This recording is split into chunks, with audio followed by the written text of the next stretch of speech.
Hello everyone, welcome to my channel. Keep it simple but significant. I am your host Sasi. Let's start today's discussion.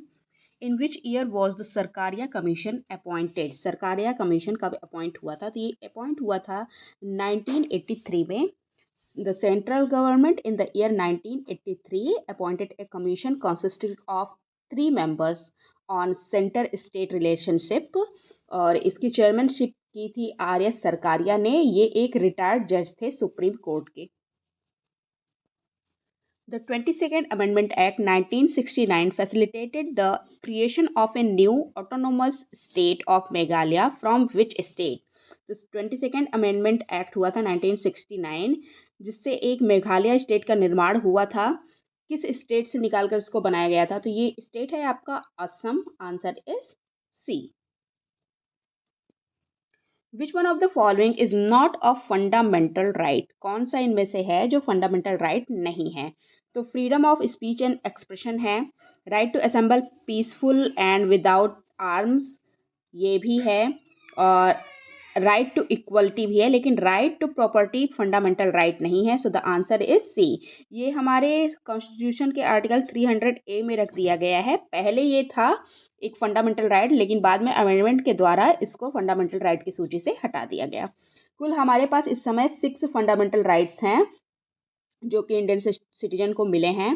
वो है right to equality, right to freedom, right against exploitation, right to freedom of religion, cultural and educational rights और right to constitutional remedies.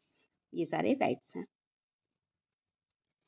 Which one of the following items subjects belong to the current list of the 7th schedule of the Indian Constitution? Indian constitution में 7th schedule में रखा गया है. 7th schedule में देखिए कौन कौन सी लिस्ट है.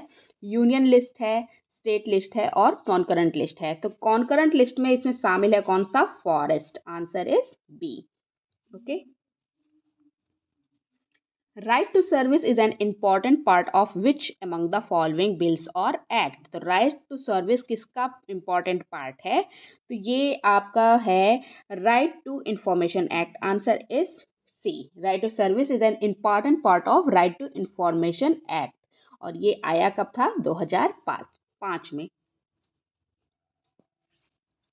Which article of the Constitution of India lays down the procedure for impeachment of the president? President के इम्पीचमेंट के लिए, महाभियोग के लिए कौन सा आर्टिकल है? तो ये आर्टिकल है आपका article 61. Answer is B.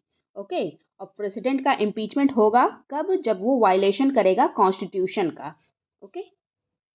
Misbehaviour देखा जाएगा इसका कॉन्स्टिट्यूशन के प्रति, तब इसका इम्पीचमेंट होगा. The bill to amend the constitution has to be introduced and passed in which of the following houses before presenting it to the president for assent? तो जब कॉन्स्टिट्यूशन को अमेंड करना है, संशोधन करना है कॉन्स्टिट्यूशन में, तब उसको कहाँ कहाँ पे इंट्रोड्यूस और पास कराया जाना अनिवार्य है? तो प्रेसिडेंट के सामने लाने से पहले. तो देखिए ये लोकसभा और राज्यसभा दोनों जगह इंट्रोड्यूस और पास होना चाहिए. सो the answer is A. In which case Supreme Court spelled out the restriction on the union government's power to dismiss a state government under Article 356. Article 356 में स्टेट इमरजेंसी के बारे में बताया गया है. तो इसमें सुप्रीम कोर्ट में एक फैसला हुआ था कि यूनियन गवर्नमेंट के पास इतनी भी ज़्यादा पावर ना हो कि कभी भी वो स्टेट गवर्नमेंट को डिसमिस कर दें. तो ये केस था आपका SR Bommai case. Answer is B. Okay. Next question. Which of the following state of India were union territory before becoming state? तो यूनियन टेरिटरी था स्टेट बनने से पहले. इनमें से कौन कौन सा? तो ये है आपका हिमाचल प्रदेश, मणिपुर और गोवा. मणिपुर, त्रिपुरा और गोवा भी है. ओके. ठीक है. ये 5 करंट स्टेट हैं. गोवा, हिमाचल प्रदेश, मणिपुर, त्रिपुरा और इसके अलावा कौन सा? मिजोरम भी है, जो पहले था यूनियन टेरिटरी, बाद में इसको फुल फ्लेज्ड स्टेट का दर्जा दिया गया. ओके. ये जो गोवा है वो स्टेट बना था, फुल फ्लेज्ड स्टेट 1987 में.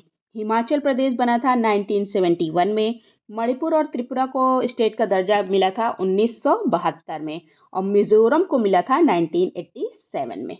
Okay. The unicameral parliament of which country is known as Knesset. Knesset कहा जाता है यूनिकैमरल पार्लियामेंट है किस कंट्री को? तो ये है आपका Israel. Answer is B. That's all for today. If you like my video, please do like, comment, share and subscribe. Thank you.